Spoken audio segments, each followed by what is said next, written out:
아리야, 무료도로로 안내해줘. 무료도로 경로로 안내할게요. 네, 안녕하세요. 카가이 남현수입니다. 오늘은 볼보의 XC60 부분 변경 모델에 탑승하고 있습니다.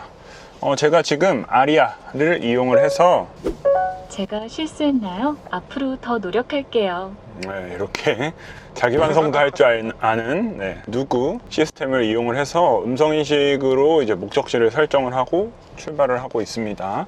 이번에 이제 부분 변경을 거친 XC60은 현대기아가 출시하는 부분 변경 모델들, 그러니까 거의 풀체인지에 가까운 그런 부분 변경 모델들하고는 다소 약간 결이 다른 그런 모습을 보여주는데요. 외관적으로 디자인도 살짝 변화하긴 했지만 이 변화의 가장 핵심이 되는 부분은 이 인포테인먼트 시스템이라고 생각을 듭니다. 사실 볼보는 센서스라고 불리는 이 9인치 가로형 디스플레이를 이용을 해서 그런 인포테인먼트 시스템을 적용을 했었는데, 사실 그 시스템에 대해서 불만이 굉장히 많았습니다. 이 차 디자인 굉장히 세련되고 미래지향적이고 뭔가 트렌디한데 이 인포테인먼트 시스템은 약간 구식에 머물러져 있는 것 같다, 이런 이야기가 굉장히 많았습니다. 실제로 볼보 V60 크로스컨트리를 타고 계시는 김태한 디자이너님도 순정 내비는 사용하지 않는다 라고 하시고, 이게 목적지를 제대로 알려줄까? 라는 생각이 든다고 하셨습니다. 근데 이번에 새롭게 인포테인먼트 시스템을 바꾸면서 SKT와 협업을 했습니다. 그래서 지금 기본으로 제공되는 내비게이션이 T맵인데 이런 기능도 추가됐습니다. 아리야, 내비게이션 볼륨 꺼줘. 이런 식으로 내비게이션의 볼륨을 끌 수도 있고, 아리야, 통풍 시트를 1단계로 켜줘. 자동차 시트 통풍 풍량을 1단계로 설정할게요. 이런 식으로 자연어도 굉장히 잘 인식하고 음성 인식의 수준도 굉장히 훌륭해서 운전 중에 인포테인먼트 시스템을 터치하지 않고도 적극적으로 사용을 할 수 있을 만큼 굉장히 좋아졌습니다. 그렇기 때문에 이 XC60 부분 변경을 거친 이 XC60의 가장 큰 특징은 이 인포테인먼트 시스템이라고 할 수가 있겠는데요. 여기에 T맵, 누구, 플로라고 불리는 음악 스트리밍 서비스도 같이 제공을 합니다. 그러면은 이런 서비스를 이용하기 위해서는 LTE 서비스가 필요하지 않냐? 물론 LTE도 지원을 합니다. 때문에 LTE를 볼보에서는 5년간 무상으로 제공을 해준다고 하는데요. 그 5년간은 이제 무상으로 사용을 하다가 추후에 이제 유상으로 서비스를 신청해서 사용을 할 수 있겠습니다. 볼보 차를 타시는 분들이 가장 만족하시는 부분이 아마 바우스 앤 윌킨슨 이 오디오 시스템이 아닐까 싶은데요. 저도 한번 들어보고 싶어서 한번 들어보겠습니다. 아리야, 노래 틀어줘. 이런 식으로 음성 제어도 가능하기 때문에 굳이 손을 이 볼륨 노브 쪽이나 인포테인먼트 시스템 쪽으로 돌리지 않아도 충분히 잘 제어를 할 수 있습니다. 이 오디오 시스템의 성능은 사실 두말할 나위가 없습니다. 웬만한 이 차량들에 비해서 훨씬 뛰어난 음질을 보여주고 있고, 뭔가 그 가미되지 않은, 뭔가 조미료가 덜 들어간 약간 한정식을 먹는 듯한 기분을 받을 수 있는 게 이 바우스 앤 윌킨슨 그리고 이 볼보 자동차에 적용된 오디오 시스템이라고 생각이 드는데요. 이 오디오 시스템을 한 번이라도 들어보신 분들이라면 푹 빠지실 것 같다 라는 생각이 듭니다. 사실 이 파워트레인 부분은 변한 게 없기 때문에 다른 차량들에서도 이미 B5 파워트레인은 경험을 했었고, 이 XC60에 새롭게 들어간 파워트레인이기 때문에 사실 특별하게 뭐 파워트레인이 어떻다 저쩌다 이렇게 말씀드릴 수준은 없는 것 같아요. 다만 전륜 구동을 베이스로 하지만 상시 사륜 구동 시스템을 물려서 안정감을 더해준다 라는 거는 제가 운전을 했을 때도 느껴지는 사실인 것 같고요. 가속을 진행했을 때도 굉장히 발진 감각이 좋습니다. 잠깐 급가속을 해보면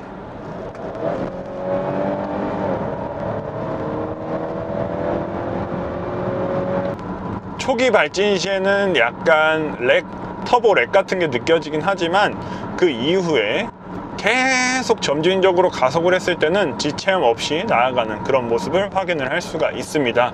그리고 실내에서 또 하나의 특징이라고 하면은 이 부분이 변화했습니다. 이 위쪽 창 있는 데 쪽이 변화를 했는데 이 실내등이 들어오는 게 이 터치로 바뀌었죠. 그리고 선루프를 조절하는 것도 이런 식으로 터치로 슬라이딩 혹은 터치 기능을 이용을 해서 조절하도록 바뀌었습니다. 이 정도가 이제 특징이라고 할 수가 있겠는데요. 이제 볼보 차량들 같은 경우는 변화의 폭을 최대한 적게 가져가면서 앞으로 다가올 전동화 시대를 대비하고 있다라는 생각이 듭니다. 소소한 변화지만 소비자들의 만족감은 굉장히 높아질 것이다 라고 생각이 드는데요. 그리고 볼보 자동차의 특징이라고 하면은 이 파일럿 어시스트라고 할 수가 있겠는데요. 이 파일럿 어시스트도 약간 다듬어서 변화를 했다고 합니다. 지금 제가 자유로를 달리고 있으니까 한번 사용을 한번 해볼까요? 스티어링 휠 왼쪽에 있는 버튼 뭉치 중에서 가운데 이 계기판의 모양을 하고 있는 버튼을 누르시고, 그러면 이 상태에서는 지금 제가 현재 달리고 있었던 속도로 바로 설정이 되고 스티어링 휠에 손이 올라간 이 사진이 나옵니다. 그래픽이. 그래서 앞차와의 간격은 하나로 설정을 해놨고, 그리고 속도는 이 버튼을 누르면서 조절을 할 수가 있는데, 한 번 누르면 속도가 5단위로 오르고 꾹 누르고 있으면 1단위로 속도가 오르게 됩니다. 이런 반자율 주행 시스템, 운전자 주행 보조 장비가 장착이 되면 좋은 점이 뭐냐, 장거리 주행을 했을 때 피로도가 확실히 줄어듭니다. 이거를 단 한 번이라도 사용을 해보셨다면 제 말에 굉장히 공감을 해주실 것 같은데요. 이런 것들 때문에 이제 파일럿 어시스트를 굉장히 적극적으로 사용을 할 수 있다 얘기를 해드릴 수 있을 것 같아요. 그리고 볼보의 특징이라고 하면은 이런 운전자 주행 보조 장비를 전 라인업, 전 트림에 옵션으로 따로 빼놓지 않고 기본으로 적용을 해준다라는 점입니다. 안전에는 차별이 없어야 한다라는 볼보의 철학을 굉장히 잘 드러내고 있는 부분이 아닌가라는 생각이 듭니다. 디자인이 바뀐 부분에 대해서도 잠깐 설명을 해드리자면, 그릴이 원래는 이 한 줄짜리로 세로형으로 쫙쫙쫙 뻗어 있었는데, 이번에 부분 변경을 거치면서 그 그릴이 두 줄로 크롬띠가 이렇게 쭉쭉쭉 쌍을 이뤄서 배치되는 그런 형태로 약간 변화했고요. 범퍼 쪽을 보시게 되면 양 끝단, 안개등 위쪽에 원래는 이 니은자 형태로 크롬띠가 들어갔었는데, 이제는 가로형으로 크롬띠가 적용이 되는 점, 그런 부분이 바뀐 부분이다 라고 얘기를 해드릴 수 있을 것 같고요. 후면부 역시 이제 마일드 하이브리드 시스템으로 바뀌게 되면서 배기 파이프를 안쪽으로 숨겼습니다. 실제 배기 파이프는 오른쪽 범퍼 하단에 숨어져 있고요.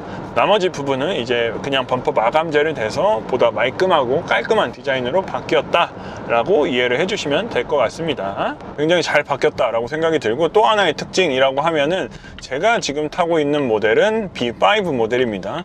기존의 XC60 라인업을 살펴보면 T5, T6, T8 이런 식으로 나눠져 있었는데, 그 부분들이 파워트레인이 소폭 개선이 됐습니다. 그래서 기존의 T5 파워트레인은 마일드 48V 마일드 하이브리드 시스템을 결합을 해서 B5라는 이름으로 바뀌었고, T6라는 이름의 트림은 마일드 하이브리드, 동일하게 마일드 하이브리드 시스템을 결합을 해서 B6라고 바뀌었습니다. 제가 타고 있는 이 B5 같은 경우는 48V 마일드 하이브리드를 결합을 했고 터보 차저가 달려 있습니다.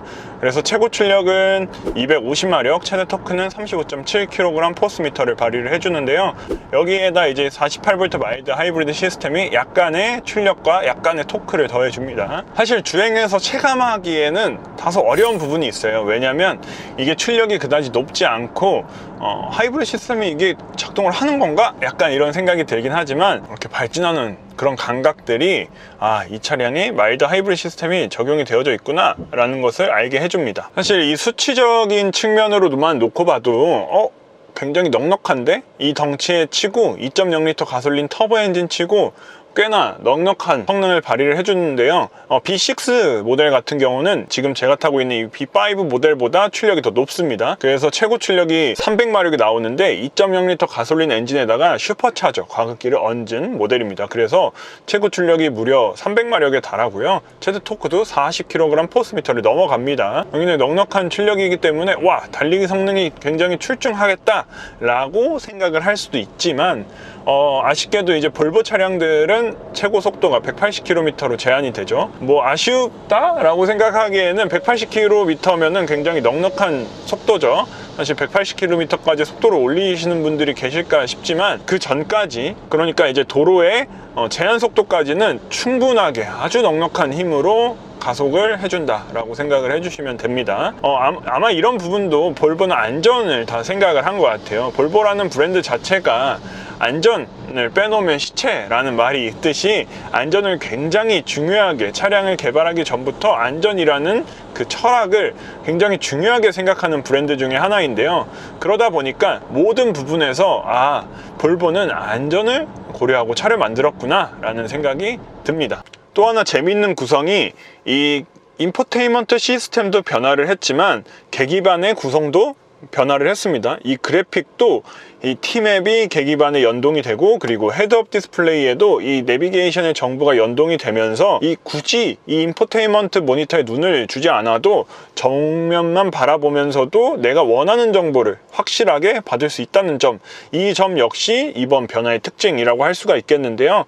사실 그 전에 볼보 모델들 같은 경우는 이 계기반이 약간 좀 버벅이는데 이거 좀 이 가격대에 걸맞지 않게 좀 버벅인다 라는 생각이 있었어요. 특히나 드라이브 모드를 바꿀 때 그 그래픽이 변화할 때 약간 더더덕 하면서 좀 다소 불만이었어요. 이런 고급 재질들, 막 이런 리얼 우드 트림 이런 걸 사용하고 나서 계기판은 좀 더 신경을 덜 쓴 것 같은 그런 느낌이 들었는데, 이번에 변화를 하면서 이 계기판도 굉장히 많은 변화를 거쳤습니다. 이런 부분들 역시 소비자들의 니즈를 굉장히 잘 반영한 것이 아닌가라는 생각이 드는데요. 부분 변경의 변화의 폭은 적지만 소비자들의 이런 니즈를 잘 파악했던 덕분인지 사전 계약을 실시한 지 2주 만에 2,000대가 계약이 됐습니다. 사실 볼보 모델 중에서 가장 잘 팔리는 볼륨 모델이라고 할 수 있는 게 바로 제가 타고 있는 이 XC60인데요.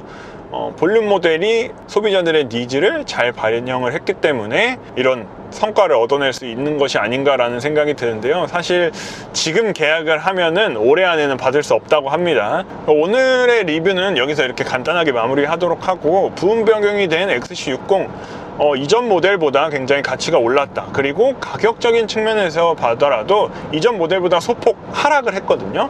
그 부분 역시 이제 소비자들의 구미를 당기게 하는 그런 매력적인 포인트가 아닌가라는 생각이 드는데요.